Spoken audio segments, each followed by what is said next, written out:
permission to speak. Shadows hide you. I am listening. Our paths converge. So good to see you. Hail to you! Never lose hope. Here, Fred Shaft. I hear you. It has only begun. Fight on, Fred!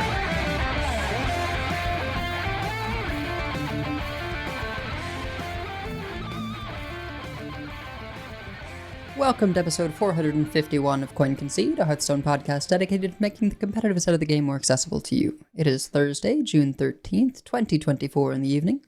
Coming to you from Numbergon, Ohio, it's me, Edelweiss. From Northrend, Massachusetts, we have Wicked Good. Hi. From Teldrassil, California, we have Megasa. Hello. And from all around the world, we have you, dear listeners. As always, thank you for your reviews. If you would like to support the show but cannot do so monetarily, please consider leaving us a 5-star review on your podcast feed of choice, as it always helps other people find the show. So, Life and Ladder. You two have both done a thing I have not bothered with this month, so I'll let y'all go ahead first. Wicked, why don't you start? Well, I pushed myself to Legend. So this is one of those months. And when I was in college, you had to take a swim test. And what they said was that you basically had to just get from one side of the pool to the other, and they didn't care how you did it. You could breaststroke, you could doggy paddle, you could lie on your back and wait for the tide to take you over, as long as you got there. And that was how I felt about Legend this month. Just make sure you're not going to die if you fall in a body of water. Yes, I like it. Exactly. So I laid on my back and let the tide take me in. I ended up, I climbed some with Handbuff Paladin. I wasn't having as good results with it, and I just was getting really tired of it. It's just not my kind of deck. I didn't really enjoy it. It was functional. I enjoyed the winning. The winning was good, but when I wasn't winning, I wasn't really enjoying the games. So I decided, you know what? I've got 11x. I'm at Diamond 5. Let's just try Insanity Warlock and see what happens. And I played it well enough to get to Legend, and I played it well enough for us to talk about it, because I definitely learned some things. I made a bunch of mistakes along the way, but I did eventually get there. And the deck it's more interesting to me than anything else in the format right now. I tried some Reno Priest. It didn't go well. A lot because of that deck, and just there were a few too many. There were a few too many other decks that were just punishing it, and I was dying to a lot of just 3/3s on 4, and it was just okay, well, what do I do about this? Because Reno Priest doesn't have any way to deal with 3/3s on 4 apparently. It's still a little bit too far from Harmonic Pop, and the best thing you can do is Serenity the board and make them 1/3s. That's your best option. So yep. I finally said, you know what? If I can't beat him, join him. So I did that. And that went okay. I also I got up to Diamond 5 in Twist with Lich King, and then that was before the net we record a whole episode about Twist, and then they changed the health twice on us. Once the day after we record. So but I was able to get up to Diamond 5, and then I was just seeing it was getting very grindy with that. So I was trying a whole bunch of other things, and I did play a little bit of Illidan today, and I did kill an Arthas on turn 4 with Illidan. What do they have? 15 health now? Yeah, I mean, at a certain point, if they don't make other balance changes, Arthas is just going to explode when the game starts. But it was just a combination of Arthas's health is tiny, and he is a tiny dog. It's flavorful, but and also I just got a lot of discounts and got a lot of attack and got a couple of Fell Barrages and just got there. So I'm kind of, I feel like they need more substantial changes to Twist, and hopefully those will come soon, because it feels like the games are just getting kind of drawn out and not in a fun way. I feel like that's kind of the knock-on effect of just changing the health on everything. But Yeah, I mean, we can get into that a bit more later, but like Cthulhu has 80 health now and is still the worst. And he's still not good.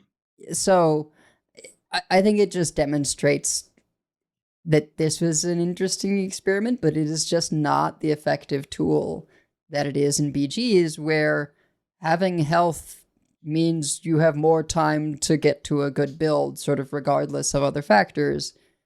In this, if your deck is bad, your deck is bad. Like, or other things like 80 health and you still can't get a decent win rate. That's really...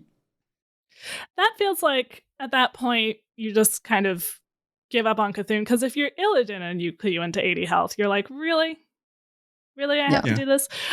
I think I'm glad that they have this lever. I think it's a lot better than nothing. Certainly Arthas needed something and this was faster.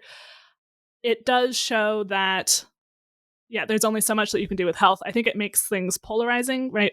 Arthas now, anything with aggression is much better into Arthas, but if you're sitting there not doing any damage like Xyrella, it doesn't really matter whether they're at 18 or 60, right? Like, so it at a certain point they do need to make actual balance changes, but I do overall think this has been a successful twist. I'm glad that they do have this lever. I have enjoyed a lot of it, but I do think I hope that at some point they break free of the months and they do it based on their patch schedule a little bit more. Well, they are. That's the problem. Oh, you mean starting the seasons along the patch schedule? Yeah, that they have their seasons, like expansions, actually follow the patch schedule, even though that might be a little more confusing. Like, when does it start? Feels like it would be worth it, but I mean, I'm sure they're thinking about all this. Yeah. Like, they have arena seasons, and when, on patches, like, I don't see why they couldn't do that also. It would probably make a lot more sense and follow the patch schedule a little bit more. Cause I mean, this makes sense we'll talk about it more, but it makes sense from a cadence perspective, but it's good to try it. Like, I'm glad that they're trying things, and I'm never going to begrudge them trying something that they think might work and then finding out if it does or not. So, this is an interesting experiment, and I think that the season is good, but it's like the way that they've had to balance it is kind of taken what was more fun at the beginning with some outliers, and now it's just kind of everything's just kind of dragging out and becoming a Renathal mirror. That's I celebrated when Renathal went out of standard. I don't want to go back there. So yeah, you do want to make sure you don't have that slog, but it is really nice to be able to just pick a hero, jump in and play, or if you don't have a hero, 1600 deaths, jump in and play. You don't need to know so much about it. So yeah, and it's nice to have another format where I can just like queue up a couple games at lunch on my phone and not have to worry about my rank, right? Which I would in standard. So, I did also get to play cards in person this weekend. So I went to I've been doing that, but I went to a Magic pre-release this weekend. Nice. And actually played competitively. I bombed. I did not do well. I won the first round because the guy who I was playing against was more, he was like, oh yeah, I got crap in my thing and I built my deck wrong. I'm like, okay, well, that's gonna happen. But this was Modern Horizons, right? Yeah. So I got a bunch of the Eldrazi bombs, which are all like these huge colorless mini creatures. So I'm like, well, I guess I'm doing that because that's what I got. And it worked well in the first round because the other person gave me a lot of time, and then the other people did not give me time. But I got some good cards out of it, and I got kind of the bones for another deck that I ordered because I'm a degenerate. But it's kind of like, well, I've got a couple of really good pulls, and I could see a deck kind of forming around it, and it would be a shame to waste them in my binders. I was joking with my local game store owner that every set is now a commander set in some respects, right? Because they're very particular about making sure there's some legendary creatures that people can use as new commanders, and specifically with this one where it's cards that go straight to their secondary format, Modern, and they also released commander decks alongside Modern Horizons, and he was telling me that he's just waiting for the string of people that just come in, are interested in a deck, hear what it costs, and then go, oh.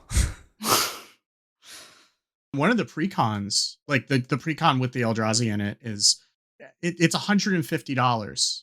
And that's like, they have collector ones which are more expensive, but this one is just like, all the other ones are like 55, and this one's like 150. Yeah, because they don't have MSRP, right? So yeah, if the cards in it are crazy expensive, then it's more expensive. See, this makes me appreciate Hearthstone. yes, it may be expensive in certain ways for a video game, but for a card game, yeah. It would be like if when they do the battle ready decks, if they were like, well, this one has, a lot more legendaries, so this one's $50, while the other ones are 20 or something like that. Yeah. Or it has signatures in it. So I'm giving them it's going to be $100.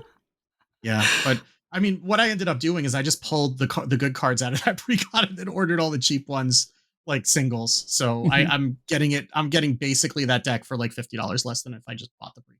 So it worked out. But I had a good time like playing actual like competitive cards in person. It's something I haven't done since 98, I think. It's like the Stronghold pre-release. It's like the last one that I did like my freshman year of college. Yeah, so that was a minute ago. So it was fun to do that again. I don't get to play competitively.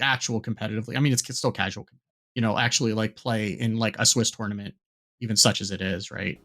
So. I mean, I go to DreamHacks and just roll up to the Magic area and play a bunch of Limited all weekend. That's like, if I attend a DreamHack, that's the plan. Yeah, I mean, if I ever get myself to a DreamHack, I'd probably do the same thing. But Megasa, how was your week this week? On or and ladder? Well, I had the start of, I'm teaching some summer school classes, so that kept me a little busier.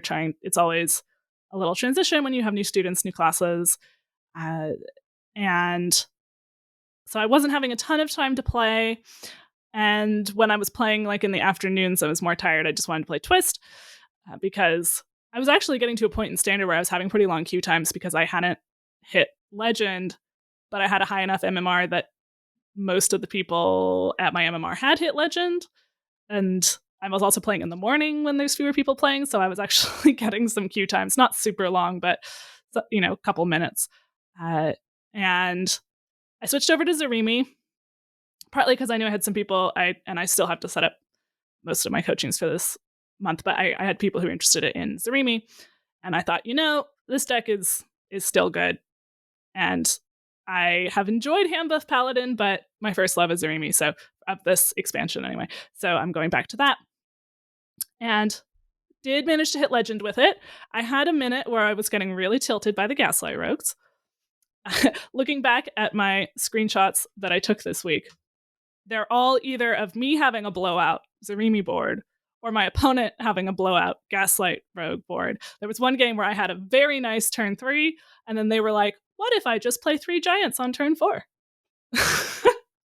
And you can't go face because then you'll die.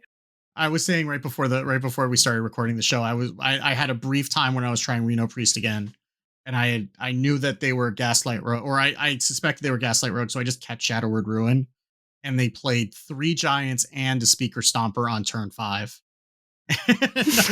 And that was the end of the game.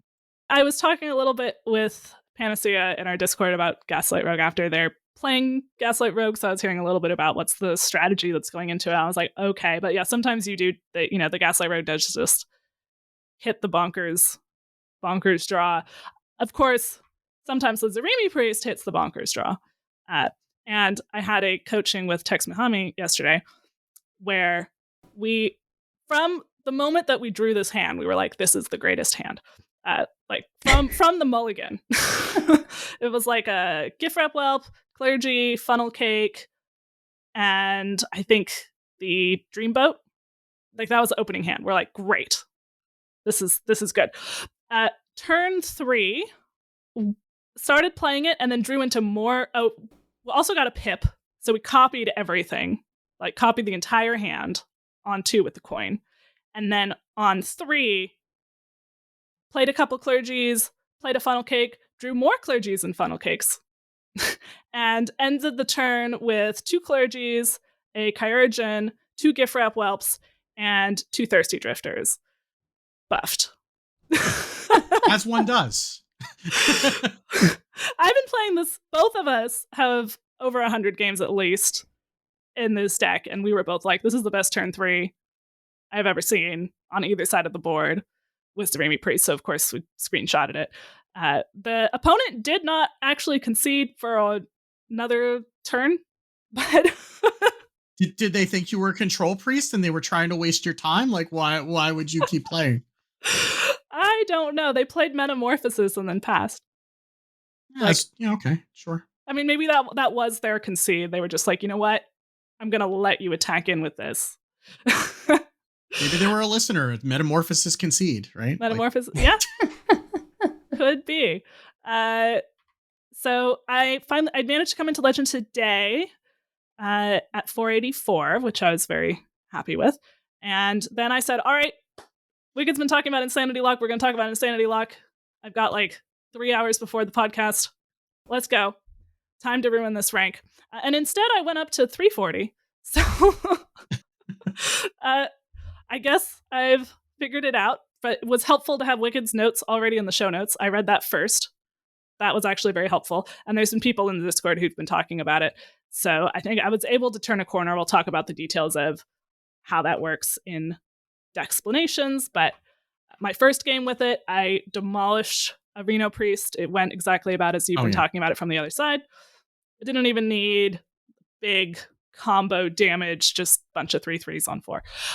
And I also was very pleased to win a very long game against an Excavate Rogue, the kind where like the tracker can't really handle how many cards have been generated. So they're all like a few millimeters tall, but you can still kind of see from the art what it is.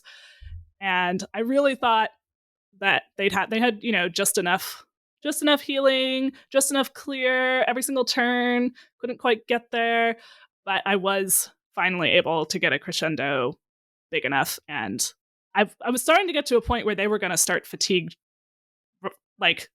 drawing out of their deck, as well as I already played some Encroaching Insanities. So they went for a Hail Mary, the bomb card from Warrior, the safety expert. They managed to cheat that out. But at that point, I already had... I had lethal that turn. Otherwise, that would have been a problem because I didn't have very many cards left in my deck either. So that was the most satisfying win of today. Yeah, how have things been going for you, Edel? Well, I've kind of gone into just quest mode, right? You know, log in to do the dailies and kind of hang back otherwise on Hearthstone. It's just sort of that time where things slow down, both news-wise, update-wise, and we're kind of in the waiting room for the new expansion. So I have been getting back into Elden Ring. Oh, yeah, because the DLC is coming out like any day now, isn't it? It is. Yeah, it's coming up. And I was like, you know, I never actually beat it. I should go do that. I finally made it to an area called the Consecrated Snowfield. And I have a problem with constantly trying different like builds and weapons and things. So right now, because it takes a lot of runes in Elden Ring to level up once you're where I am, which is like level 136 or so.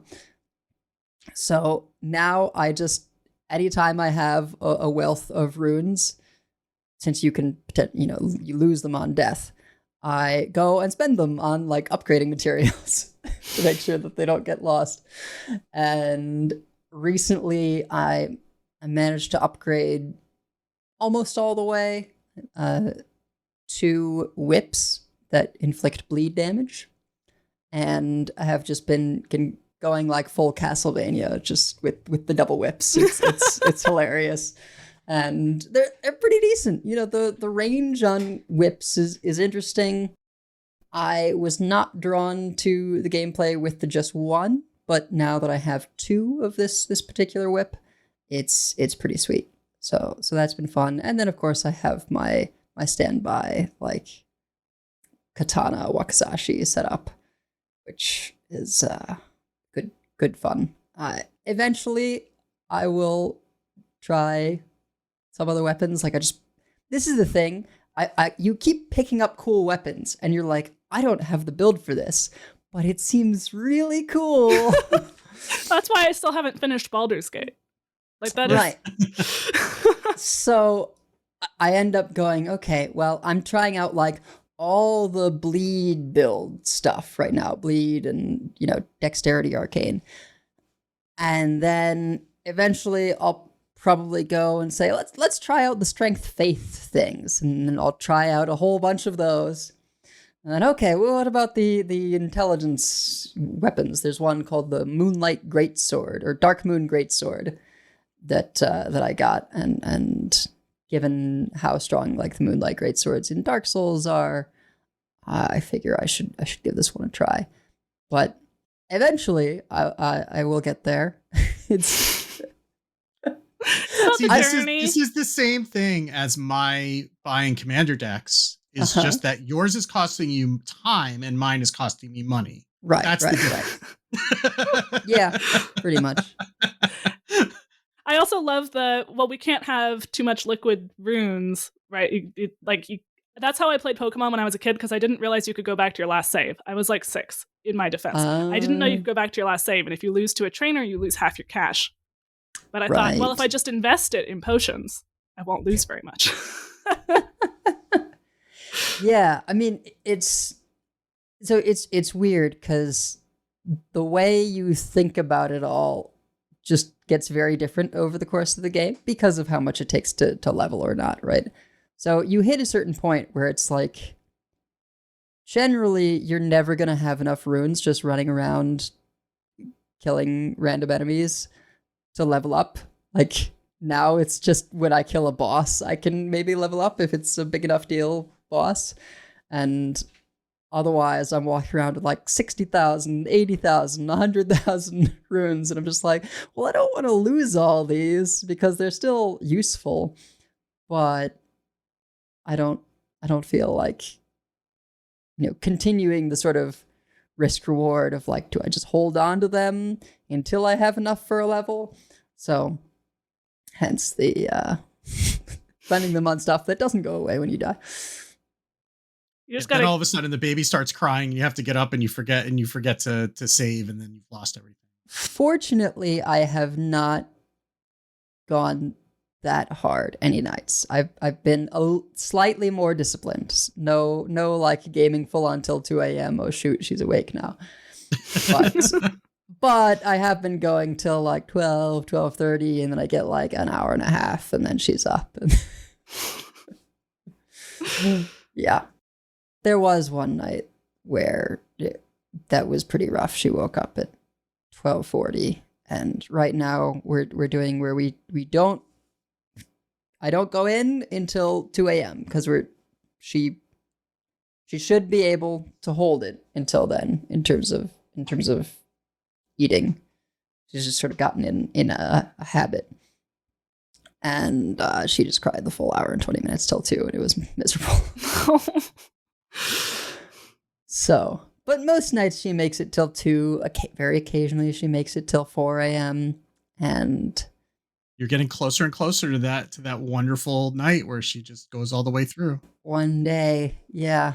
But I think it's going to be a while yet. But we're sort of moving slowly towards that. And I think particularly after that night was why I sort of got a little bit depressed in the middle of this week.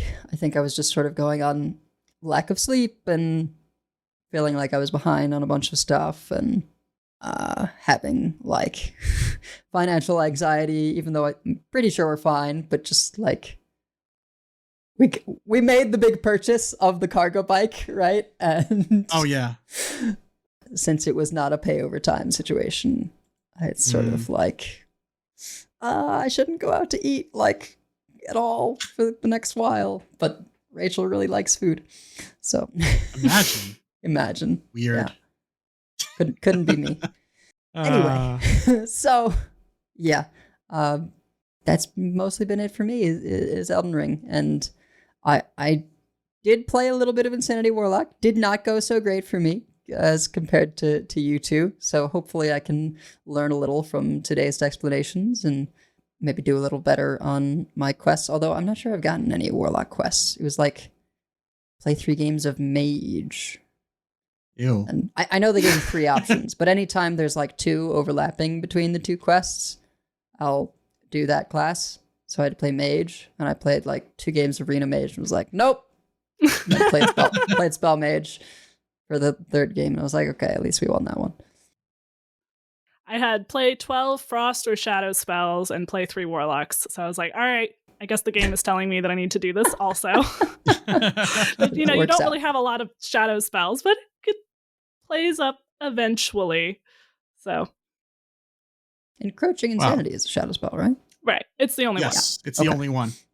Yes. But you do play it regularly, so you just play that enough, and then you get there. That'll encourage you to play it more liberally, which is the way you do better with it.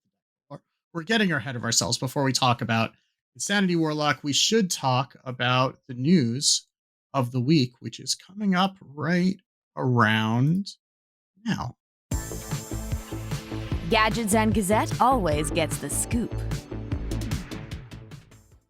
So we got the announcement today about something that is coming in patch 29.6, which is the next major client patch, which the 0.6 patches are usually the ones that go along with the announcement of the next constructed expansion. So we should be expecting that announcement any day now, because this is something that they wanted to get out ahead of that, which is that buddies are coming back to Battlegrounds. So they're once again, just like the last time the buddies are around, in case you don't follow Battlegrounds very much or you forgot from the last time, there is a buddy button. The buddy button has a cost on it. You can press the buddy button twice per game. Pressing the button will the first time will reset the cost and slightly increase it, and it will get you 1 copy of the buddy. And then the second time you will get 2 copies. And if you've held on to the first one, then it will make it gold. And because this is the first time that buddies have been in duos, they are adding 10 seconds to the turn timer in duo to let people get used to it, because duos is hard enough as it is. And now having buddies on top of it, and some of the buddies pass each other and have other things that are going to send things back and forth. So there's going to be some adjustment period that they're going to make that change going forward. There are going to be new buddies for the heroes that did not already have them. Captain Hogger, Inga the Iron Hymn, Rockmaster Voon, Thorum, Stormlord, Snake Eyes, whose buddy is named Boxcars and rolls 1 6-sided die, which is delightful. Dr. Holiday, Tefalon, Nameless One. So Nameless One, Cho and Gall, and Madame Goya, and Forbidden's Flute. The last 5 are duos only heroes, so they have duos focused buddies. So for instance, Cho and Gall both let you discover a minion. Is discover either a minion or a tavern spell at the start of your turn, but has a 50% chance to pass it to your partner. Madame Goya will let you, after you pass a minion, you get a plain copy of it. Seems strong. Floop's buddy, who is the most adorable puddle of slime, named Glorious Gloopling. He will give you a plain copy of your teammate's highest tier minion who is not a buddy. So some buddies focused. Seems good too. Duos focused buddies, or buddies focused duos, whatever you want to say. I don't know. Words are meaningless. It doesn't matter. So they also updated a bunch of buddies. We're not going to go through all of that. I couldn't tell you what they were doing before because I don't remember, and I typically don't play in metas where buddies are there anyway. But they also made some changes to Battlegrounds. ETC Fan Manager is back to the hero pool because he's a buddy-focused hero, so it makes sense for him to come back in. They banned the curator in demon lobbies because minions summoned by cultist Sithara, which is his, I believe is his buddy, will now resummon with venomous if they had it before they died, which is kind of abusable. So let's not do that proactively. Or maybe that's not his buddy. Maybe that's just a demon. But anyway, let's not summon a whole bunch of venomous minions. Fine. And they made some updates to a couple of existing heroes. Alex Draza is now going to discover a dragon at tier 4 rather than at tier 5.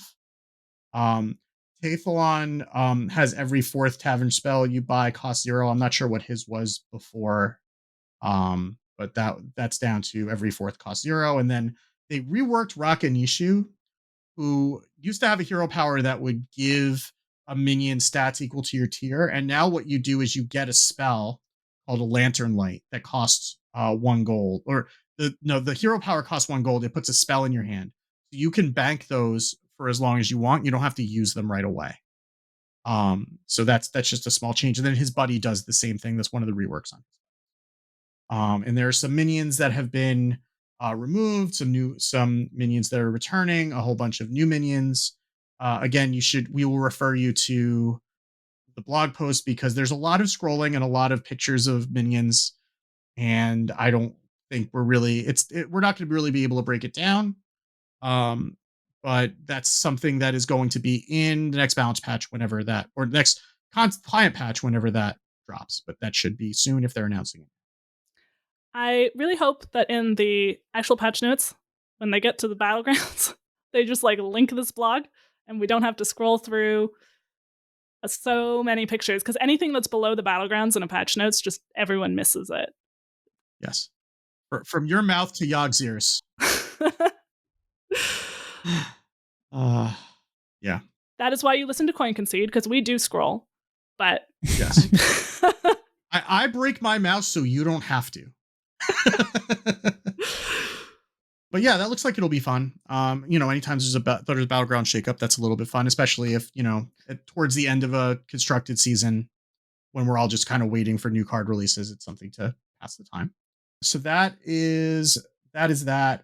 We kind of alluded to this, but we got 2 batches of Whizbang's Heroes Twist health updates between when we recorded last and now. So the first one came, of course, as almost literally as soon as we were done recording the last episode talking about Twist.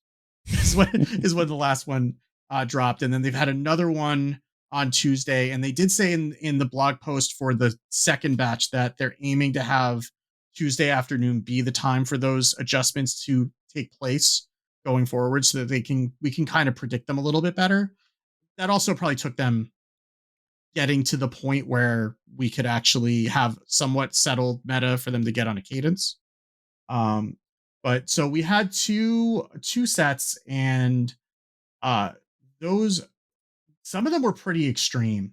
So Arthas started at 25, went to 20, and then got nerfed again to 18. And again, he's just going to keep losing health until he just blows up as soon as you queue him.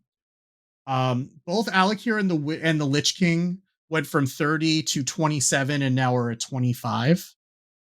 Nosdormu went from 35 to 32 in the first change and hasn't been touched since. Cthulhu went from 45 health to 80 and is still bad. So, but that Friday, because I was streaming Friday night, and that one day it was all Cthulhu, and I was trying to play Zarella to see if it was good, and I was just running into Cthulhu's and just giving them all the time in the world.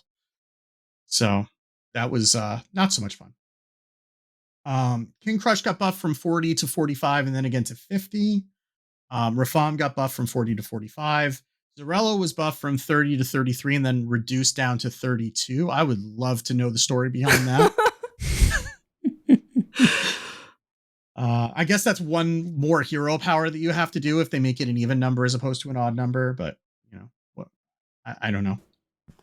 Bram went from 35 to 38. Kael'thas went from 35 down to 30 because that was in the second batch of changes, because he was one of the big winners of the first batch of changes.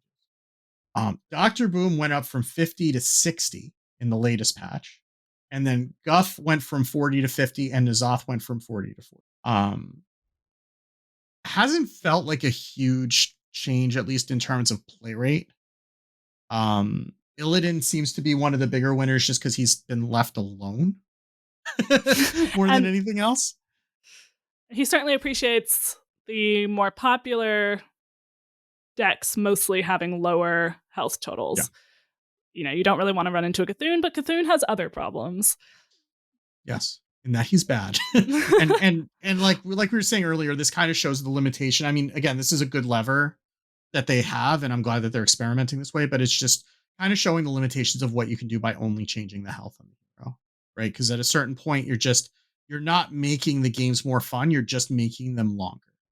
And like if you have a hero that needs time to come together, sure, give them enough time to come together. At a certain point, you're just kind of delaying the inevitable if it's never going to come together.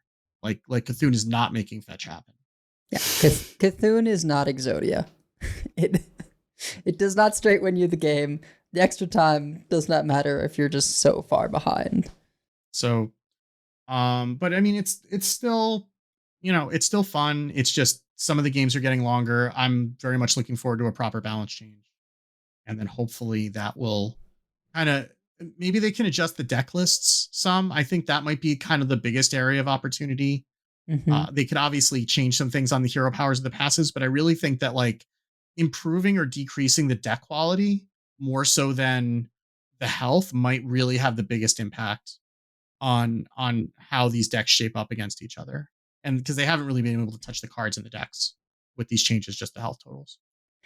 I really think Cthulhu, if you make the hero power free, like yeah, it becomes competitive. Or just a passive that just gives it to you, right? Like, yeah, I mean then you don't have the opportunity to like not use it if you have too full a hand. But I just repeatedly found myself like, well, I really want to press the hero power because it's important that I get these minions.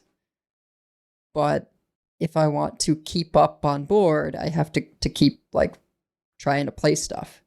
But it also just doesn't have some of the swings that other deck lists have. And so, you'll do your best to like make stuff and fight on board, and you just get value traded over and over and over again.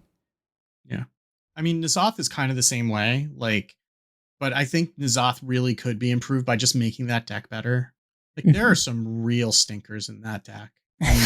And even like Obsidian Statue in particular, like, and it feels like it should be really overpowered, but by the time it comes down, it just doesn't matter. And then it's keeping you from pressing the button that turn, which is really like when you get to that point in the game with N'Zoth, you really want to be pressing that button as much as you can to be able to get the extra value, and having to make the choice between do I play an Obsidian Statue or do I press the button is terrible. It feels terrible.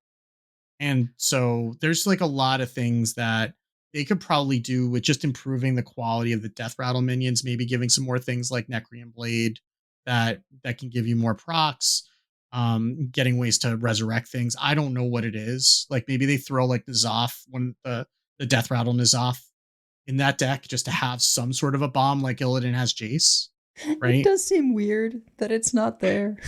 Yeah. I think if you really optimize that deck, it would be completely bonkers. If you, even just like the Tonk is amazing. Wretched Queen getting you a essentially battle cry and death rattle, get 2/4/6 taunts. They will never hit you again. And then you can hit the button on the same turn so that you have even more. But they do hit you again. They hit you repeatedly because the other decks have already scaled beyond that. Like those, like you would think that those are really powerful, but they're just not enough at that point in the game when you're playing them honestly.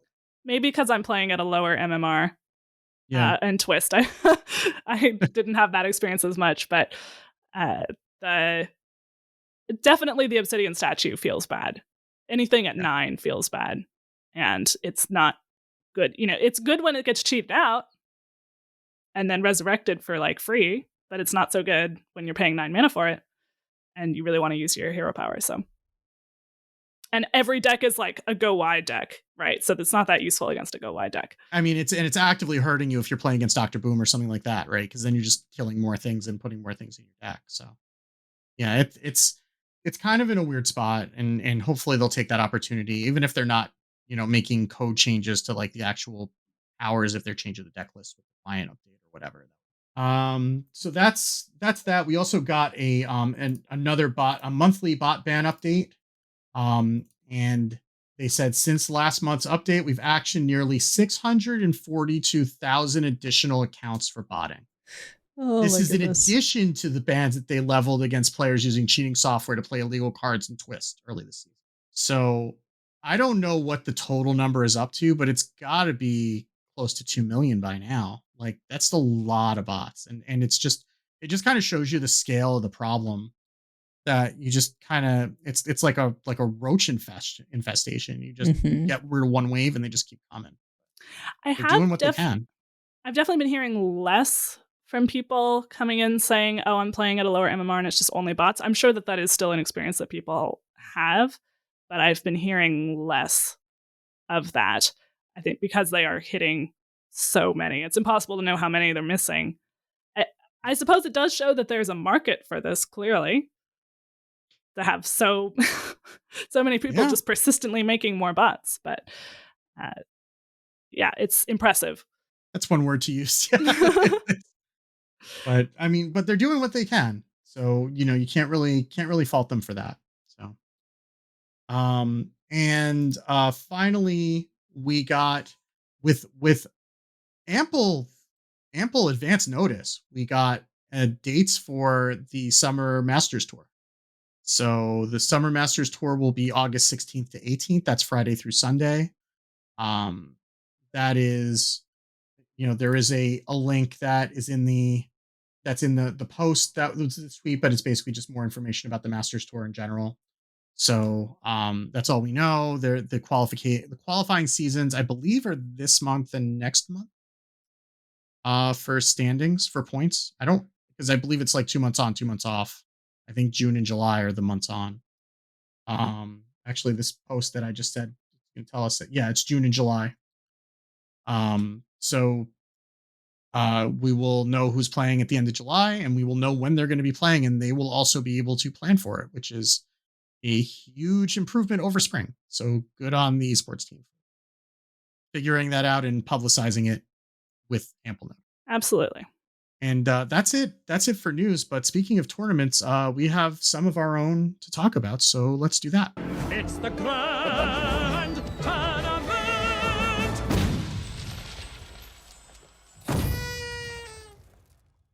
All right, so Concede Listener Series Week 3.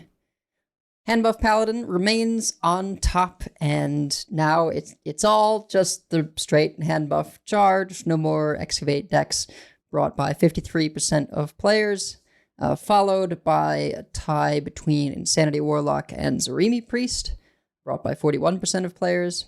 And then number 3 spot went to Shopper DH and Reno Warrior at 24% of players.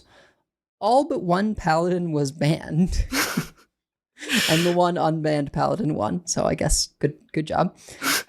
Insanity Warlock was also banned 4 out of 7 times, only dodging a ban when Handbuff was banned instead.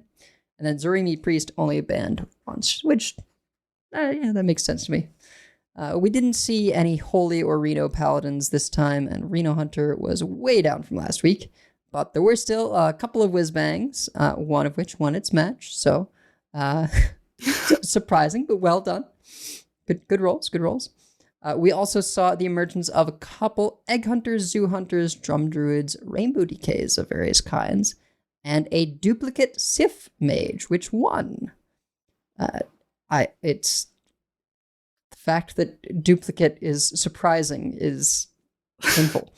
Says something about this meta. Yes, we were talking before the show about Reno, but I did link that Sif Mage list in the show notes. Oh, Norganon and Elemental Inspiration and Watercolor Artist. I like that. So I'm assuming we've got the buy one, get one freeze instead of reverb. I like that direction. It just feels like you're missing some defensive tools. But if you get to ban Paladin, I mean, there you go. But anyway, so to do a rundown of the numbers, or at least the top ones, Paladin, there were 9. Zarimi Priest and Insanity Warlock, 7 each. Shopper DH 4 with 3 regular 1 Naga, 4 Reno Warriors, 2 Drum Druids, 2 Secret Hunters, 2 Zoo Hunters, 2 Egg Hunters, so a lot of Hunter, just different varieties. 2 Excavate Rogues, 2 Whizbangs, and then 1s each of Hand Buff DK, CNE Rainbow DK, Reno Rainbow DK. I was not sure how to classify the Rainbow DKs. Like non-Reno. Reno Druid, Reno Hunter, Burn Spell Mage, that Sif Mage we mentioned, Aggro Paladin, meaning the go wide version, Gaslight Rogue, Sonya Rogue, Well Rogue, Painlock, and Reno Warlock. I think we know who the Sonya Rogue and Reno Warlock players are. In terms of results, current top 5 are Arapipol, Jolt C, Y the Hunter, SSJ5 Goku, and World 8, all of whom are undefeated after this third week. A couple of highlights. Glacier's Secret Hunter versus Jolt C's Painlock. On turns 6 and 7, Glacier managed to kill or neutralize, purely with secrets, no fewer than 2 Molten Giants, an Infernal, an Imprisoned Horror, and 3 smaller minions, leaving only a single Molten Giant able to connect face. How does that even happen? There was an explosive rune. So there were definitely the Observer of Miss involved, and Jolt C went in anyway, which may have been the right call, but there was an explosive runes and then an explosive trap and some freezing traps. And and there was also, in between turn 6 and 7, a summoning ward copying a minion from Hidden Meaning, which ended up having 4 attack, which was very useful to help clean up the board. That just works based on what gets played when. So if you play the Hidden Meaning first and then you get the summoning ward, even off the Observer of Miss, it goes away at the beginning of the turn, but after it triggers. So if you get a summoning ward off an Observer of Miss, you still get the benefit of it if you happen to have a minion. Sure. That triggers. Yeah. Otherwise, that would just be a really low roll. So, Glacier was helped by the what you were describing, pleasant surprise of a summoning ward copying his minion from Hidden Meaning. This wasn't quite enough to save him, however, as Joltzy had Popgar for a lethal rip. SSJ5 Goku's Insanity Lock versus Torby Flenderson's Burn Mage. Throughout the game, Goku focused on chip damage and protecting his life total by winning board through whatever means necessary. For example, after having a discard Crescendo with fracking to draw Popgar, Goku went ahead and played Popgar on 5 to clear a single 4/4. Then on 9, he played an Encroaching Insanity to put Torby to 3. Little did he know, however, that Torby was not only holding cards worth 11 armor, but also holding a discovered Crescendo, which was now able to clear Goku's board. Still, the Crescendo was a double-edged sword, as the extra fatigue tick left Torby vulnerable to a second Encroaching Insanity and leftover sludge for lethal. That is how Insanity Lock mirrors feel, except this one had a Burn Mage in it. Just an average spell mage game. This is what that is. Where did the Crescendo come from for the mage? It was a Void Scripture, got a Discovery of Magic, and then that Discovery of Magic, of course, pick from the Void Scripture, got a Crescendo. Yep. Yeah. There was an old woman who swallowed a fly. Yeah. So it wasn't even that Torby picked the Crescendo. Right. It just appeared in their hand. So, but I'm sure then Torby was just waiting for the Encroaching Insanity to come down. Right. See, these are the kinds of things that make me go like, oh yes, this is why I also enjoy things like Elden Ring. There's not really randomness. It's just, did I do the thing well enough or not? I admit I'm kind of getting back into things, and there's sort of a training wheels summon in Elden Ring. It's called the Mimic Tier. Summons a copy of whatever loadout you have right now. It's very broken, and sometimes I am embarrassed when my summon does more damage to the boss than I do. There's a game called Don't Starve, and there's a character who you you're supposed to not starve, right? But also there's monsters that come and attack you. And I'm really bad at the combat in this game. I'm good at the not starving part. I'm bad at the not being killed by random things part. But there's one character who has very little health herself, but she has a ghost twin sister who, for the first like 2/3 of the game, is really good. So I just sit there and do nothing, and the ghost twin sister kills everything. But the problem is, at a certain point, the enemies get harder, and the ghost twin sister can't handle it anymore, and then I'm just doomed because I haven't been building up my combat capability this whole time. Sometimes you can kite enemies into each other and have them destroy each other, so that'll keep me going for a little bit longer, but at a certain point, you're supposed to actually be able to do things yourself. Yeah. So would you say you got ghost busted? Yes. And that's tournaments. So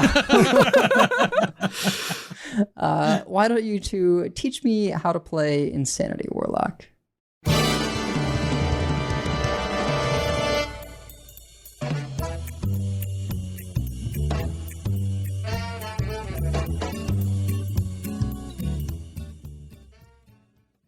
All right. Well, I want to thank Wickagood for taking the lead on the show notes on Insanity Warlock this week, which was definitely helpful for me picking up the deck today.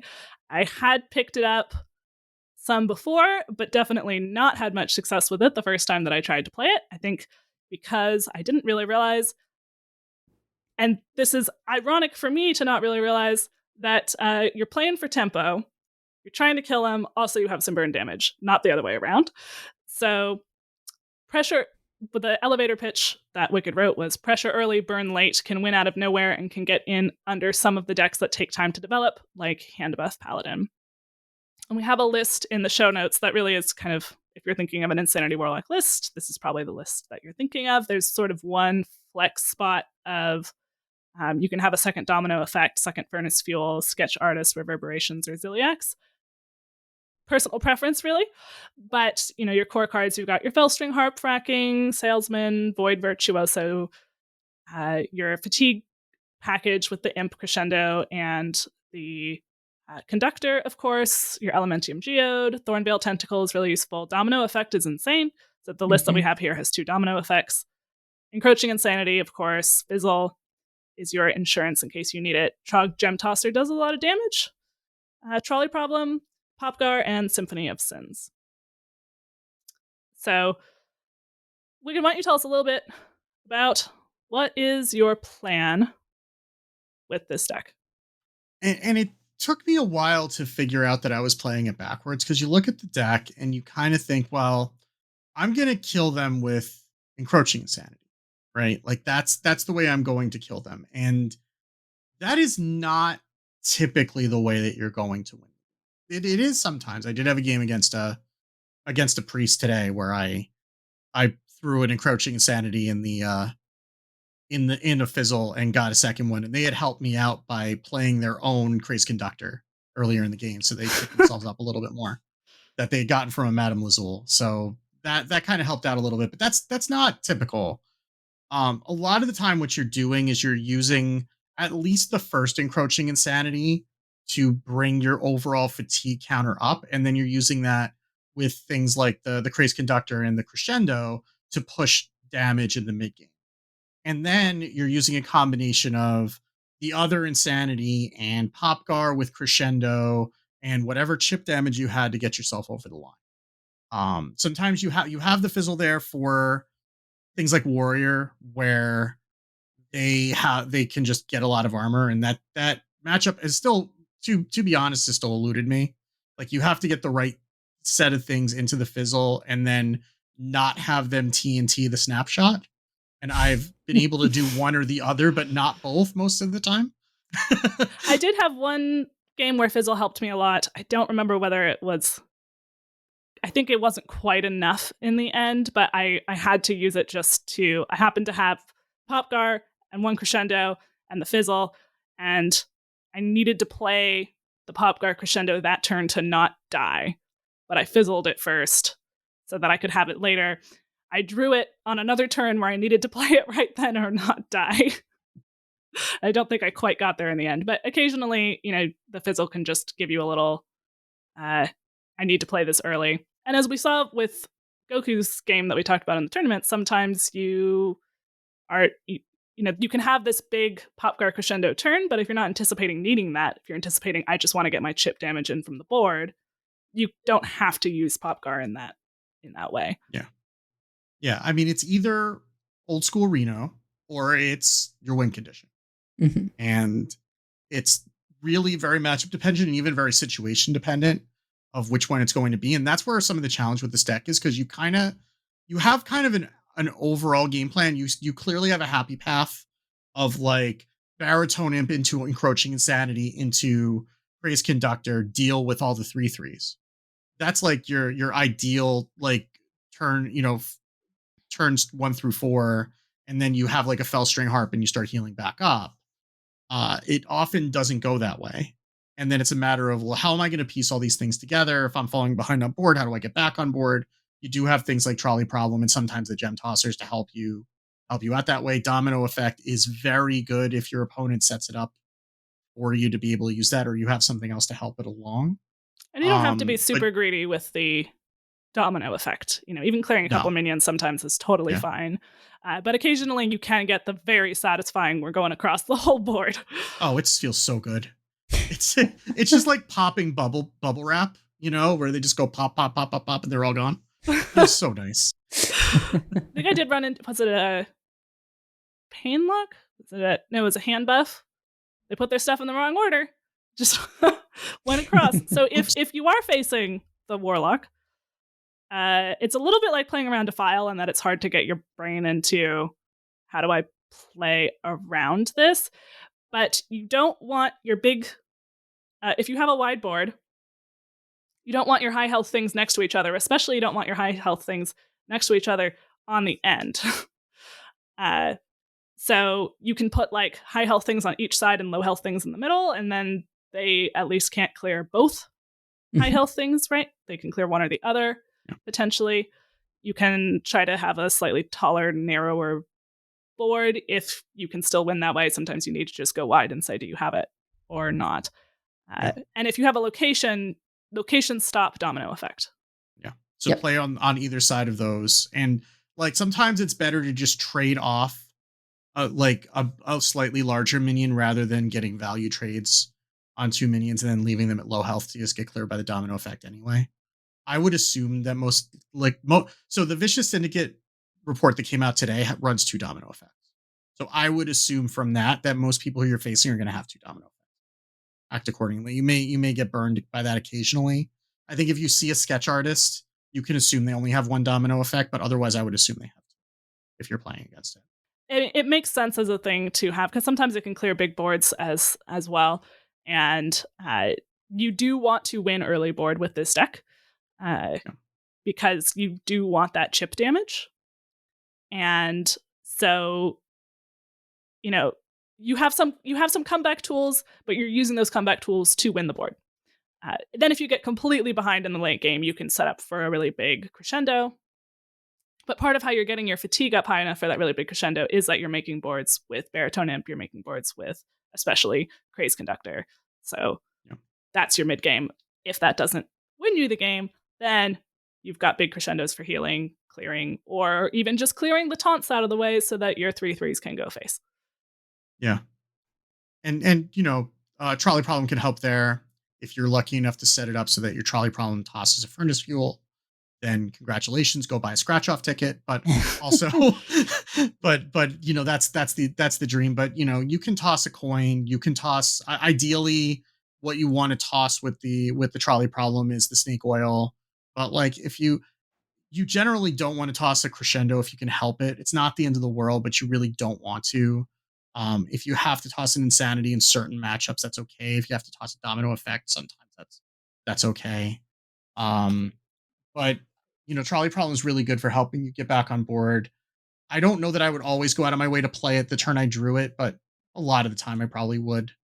And the Gem Tosser, if you're playing it late enough, can help you get backboard too, or the combination of those things, like a Domino Effect into a Gem Tosser on 6 will usually clean up whatever the Domino Effect left behind. Yeah, make sure, and it's easy because the Gem Tosser needs Finale anyway. You're probably playing it last anyway, but make sure that you clear the way with trades, even sometimes if you need to, as much as possible for the gem tosser, so that the pings go where you want them to, or if you crescendo first and then that clears the board, and then gem tosser is damage face, that can also be game winning. Yeah, generally when you're playing Pop Guard, you want to play the crescendo to do whatever damage you're going to do, and then that clears the way for both Gem Tosser and for the sludges to go face, because they're going to have less things in the way. And the sludges obviously will hit the lowest health minion on the board, so you would rather that be the opponent's face than a minion. Though do keep in mind that if their health is below the health of all their minions, then the sludges still go face. That is something that is rarely but occasionally in terms of finding it. But that also means that you need to get your fatigue counter up high enough before that point to be able to have the crescendo clear stuff away, which is where the encroaching insanity is so important, to fit that in earlier. You can afford to take some damage in the early game. I generally don't like playing something like a Fellstring Harp on 1. I feel like that's a waste. You generally want to take some damage and then use that to heal back up, and you get more value out of it, rather than just playing that out on 1. And then also the fatigue damage that you're taking early is the damage that you can most afford to take. It's the fatigue damage later that you need to prevent, because those are bigger numbers than the early damage. So like you're probably preventing like 2 or maybe 3 damage with each hit of the harp early, whereas it could be preventing 5, 6, 7 late, and be the difference between you being able to play an encroaching insanity. And yeah, I would almost never harp on 1, even if you have nothing else to do. I wouldn't harp on 1, because you're also wasting the healing if you harp on 1, unless you know that they're going to be hitting you and then you'll get the healing. That might be the only situation where I would do it. I did run into a mirror where they played Void Virtuoso on 1, and then I saw later they had a harp, and I was like, okay, especially if you already have a harp and you have nothing else to do on 1, you can just throw out the Void Virtuoso to save yourself. Especially if they're not going to clear it instantly. You're giving them a target they have to sink some damage into, and you're not taking damage from your hero powers or your Elementium Geode. Fine. But you don't really want to harp on 1 most of pretty much the vast majority of the time. And sometimes Void Virtuoso is just a 1/3, especially in the mirror, where you're probably not getting your fatigue counter up high enough, because you fatiguing is giving your opponent a window to kill you, because they also have encroaching insanity, and then they end up building on your fatigue. So you're generally not fatiguing a whole lot in the mirror anyway. So it's fine to just throw that out as a 1/3, and that might be the difference. Like you can die from ridiculous life totals in that matchup in the mirror. So sometimes just that 1 damage is just enough to get you over a break point, and so it's fine to just play that out. But that's kind of unusual, but it is something that you can do in certain matchups.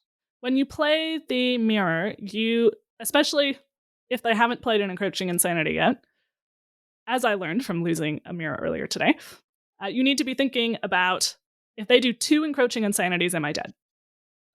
Assuming that it's turn 6 or later. Before you do anything, I lost because I played a Baritone Imp I didn't have to play. Right? If I hadn't played it, then I lost the same way. Then the 2 encroaching insanities wouldn't have killed me. And so it's hard because you want to build pressure, but if you don't want to get your fatigue counter up very high at all, maybe like a couple, but it's a little bit of a game of chicken, who's going to blink first and start moving up their fatigue. You're trying to draw, you're trying to keep your chip damage down, and get to a point where you can burst them kind of all at once, because if you put up your own fatigue total, you are very vulnerable. Yeah, I actually died to 1 encroaching insanity and a crescendo, which is, kind of the same thing. It's 1 less hit, but it was enough. So you do have to be cognizant of that, and just kind of be thinking, like, before you play a fatigue card, can I die next turn if this isn't killing them? Like, certainly you don't go in with like encroaching insanity unless you have a lethal that's part of it. But even things like, like playing a Baritone Imp or playing a conductor, like that's going to maybe kill them next turn, but you need to get through this turn. You have to be very careful about that.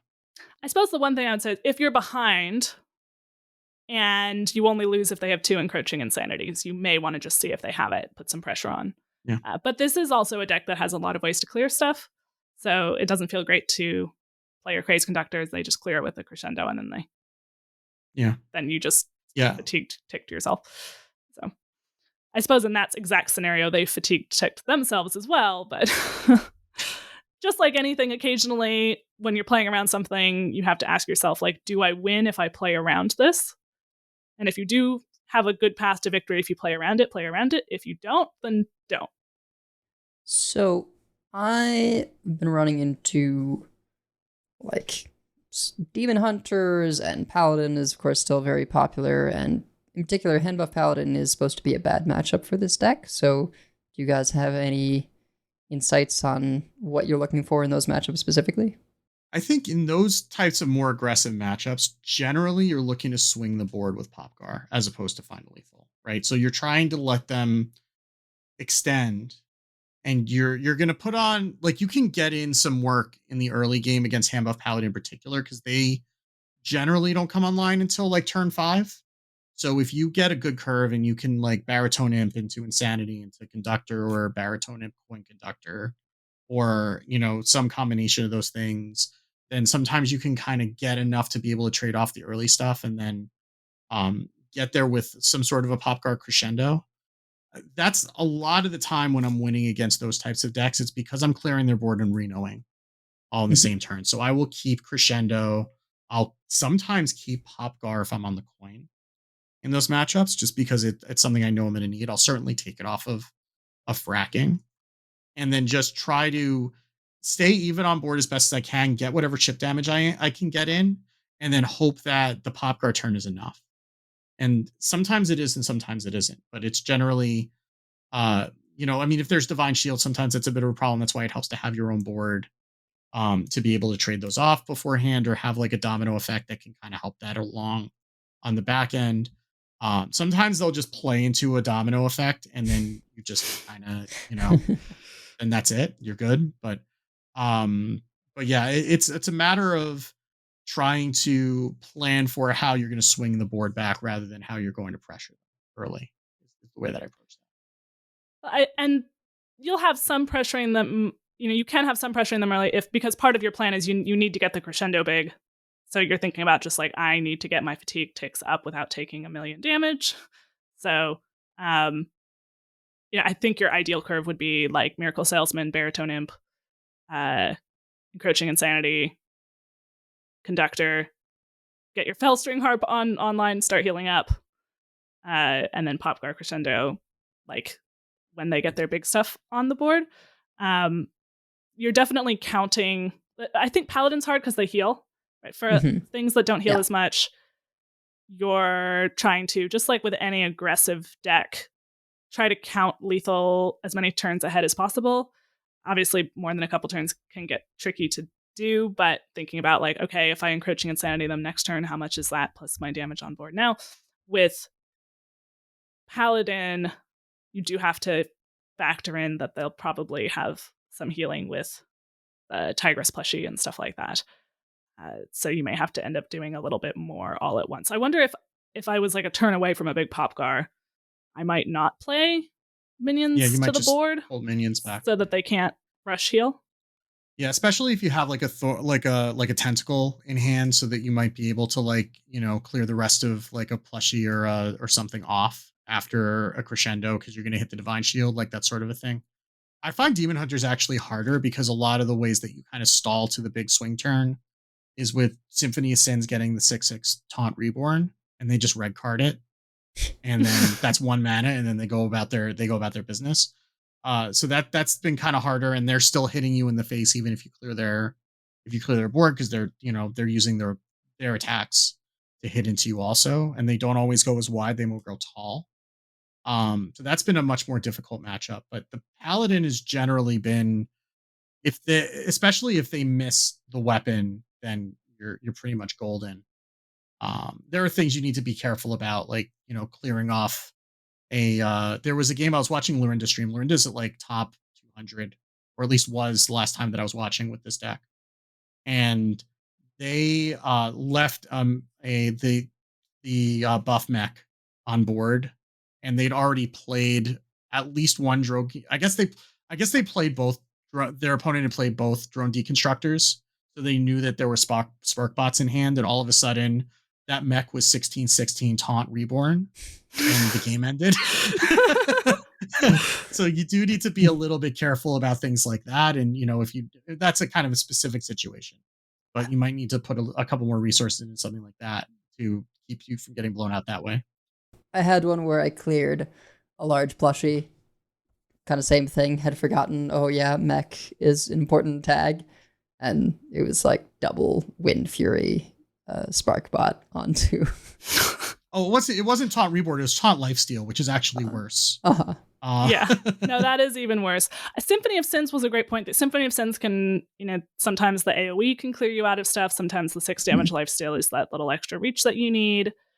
Sometimes you just need the draw, honestly, without the draw that doesn't hurt you. Yeah. Against control, sometimes I'll just snap pick burn 6 cards, right? Like if I want to make sure that they don't get like a boom boss or an Amanthul or something like that. Sometimes I'll just take that especially if I'm ahead, or if I don't really have anything else that I need. Like if I don't hit, obviously if I have a minion on board and I hit the +6/+6, I'd rather do that. But like if I don't hit anything else that's particularly exciting, sometimes I'll just burn 6 and then hope that I hit something critical that's going to keep them from able to come back. And sometimes that works. Oh, I miss when we could land that on the imp that copied itself. That was good times. It was an infused minion, right? Oh yeah, you could get on the from Nathria. Don't remember what it was called, but it was... I don't remember what it was called either. Summon a copy of it if it's infused, you summon 2, and with the +6/+6, it's delightful. What I don't miss is the 3 mana Sargeras. Fair. It was fun to do. I did play Control Warlock.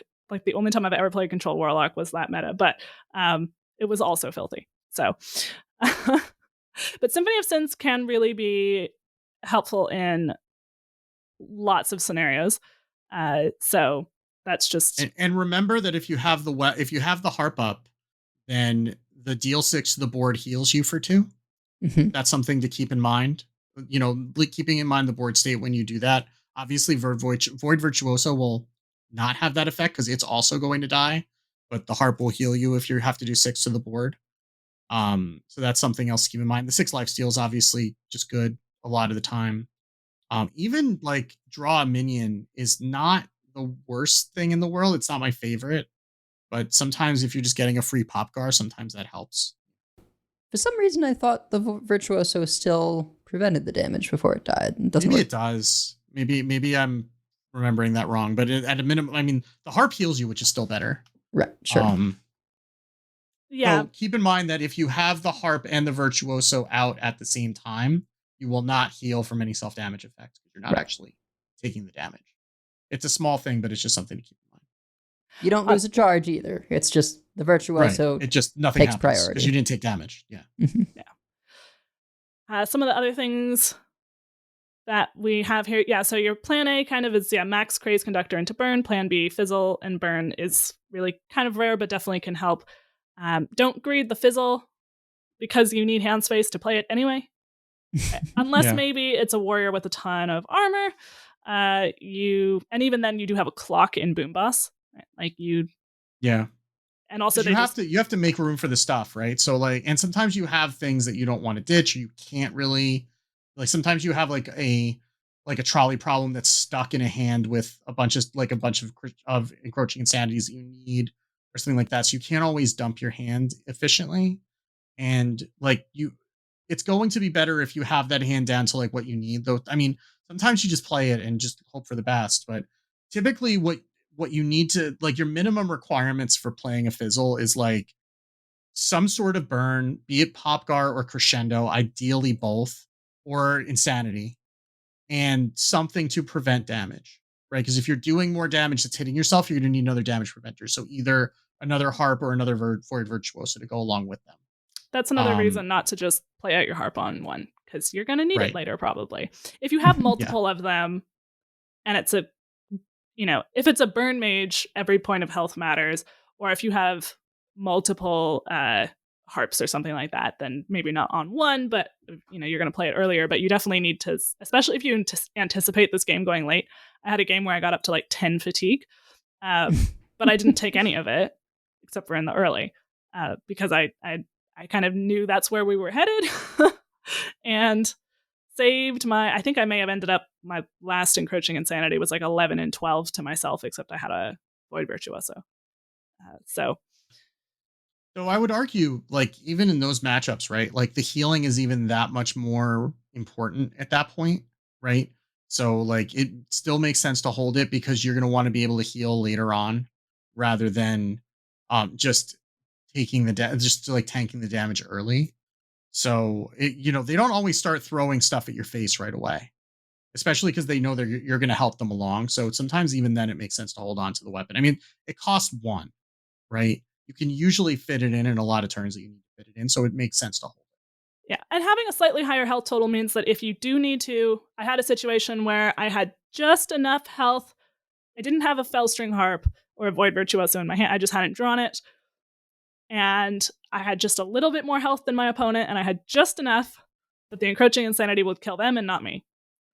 So from things like Thornveil Tentacle and stuff like that. So keeping your health total, you're not a pain lock. You don't want to be getting down to 8 health.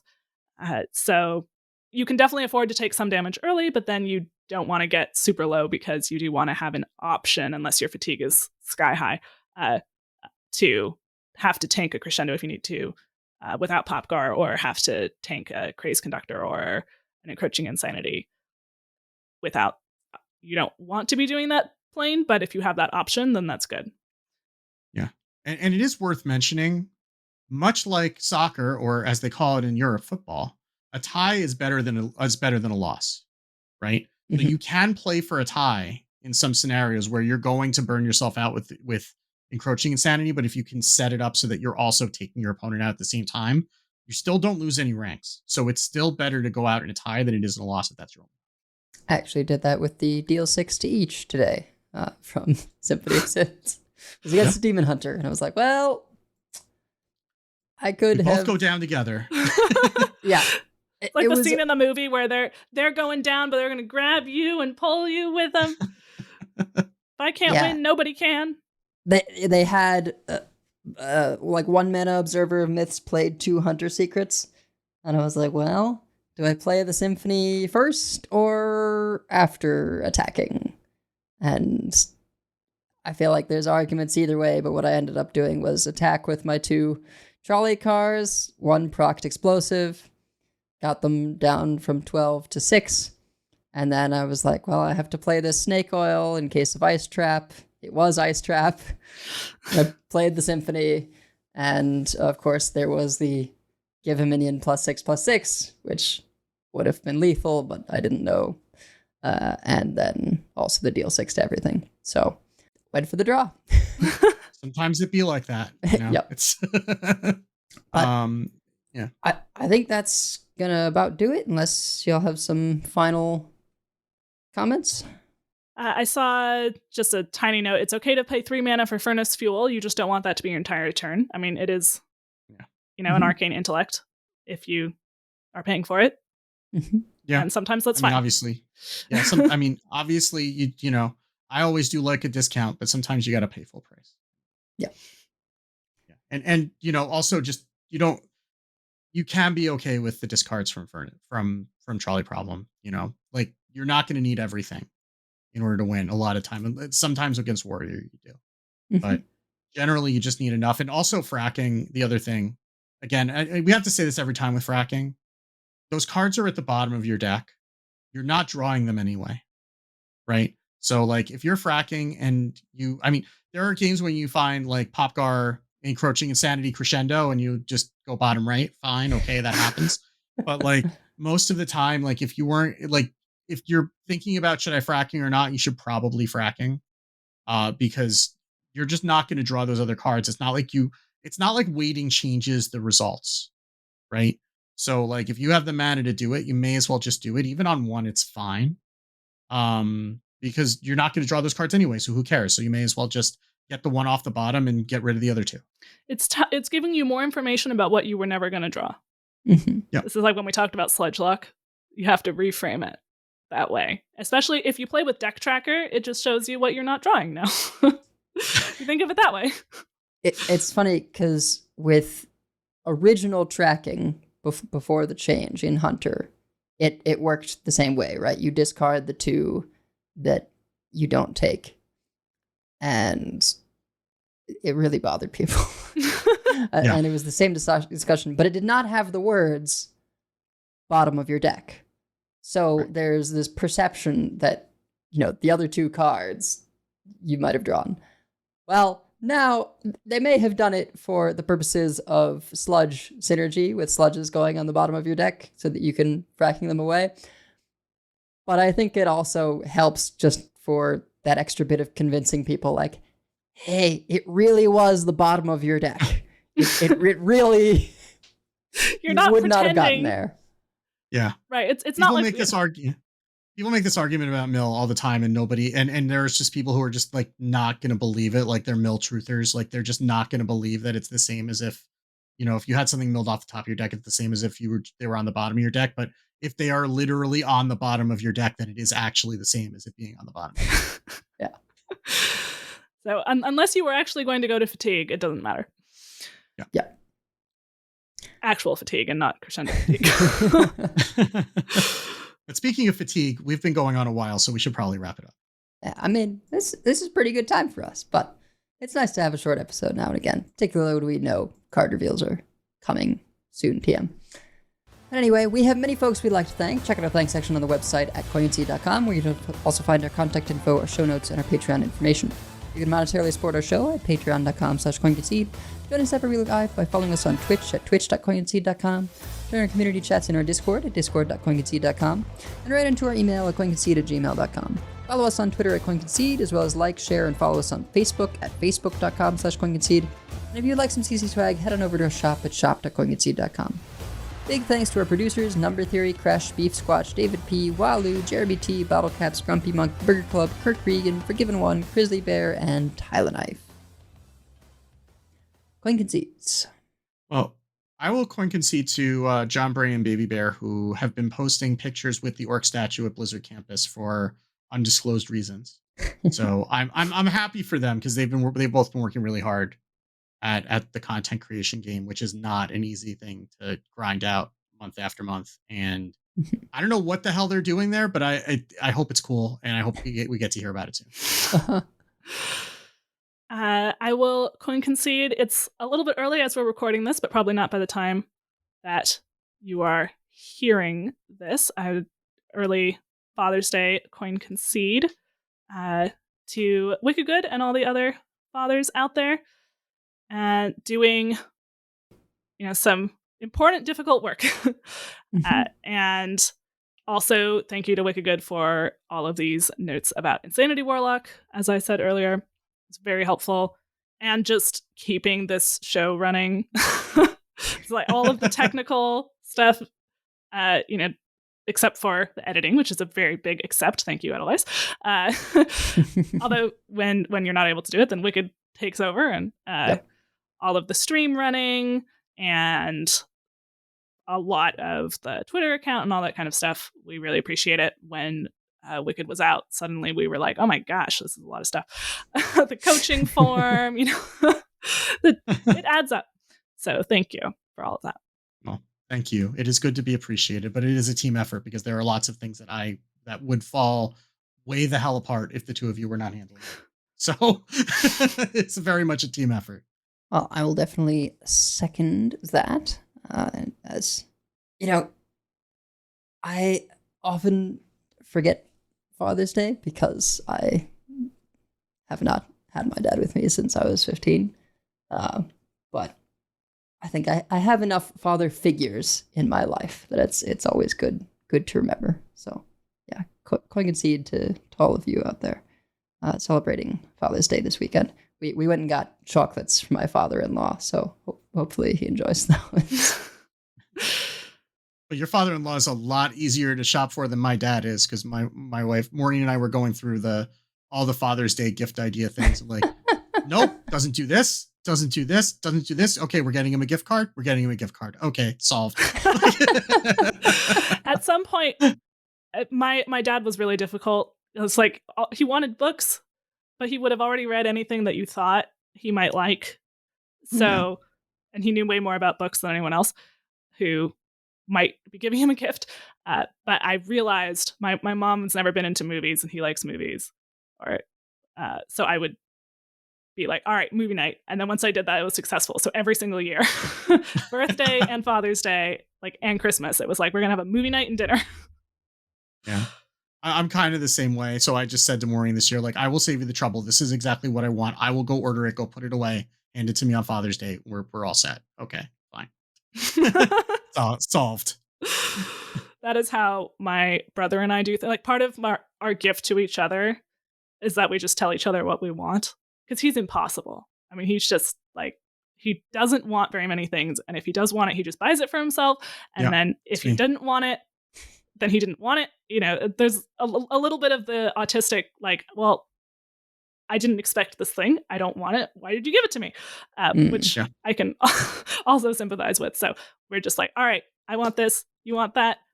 Go team. Twin power. Well, that'll do it for us for this week. So keep calm and burn your cards off the bottom of your deck. And if you see us on ladder, coin concede. Coin concede. Coin concede.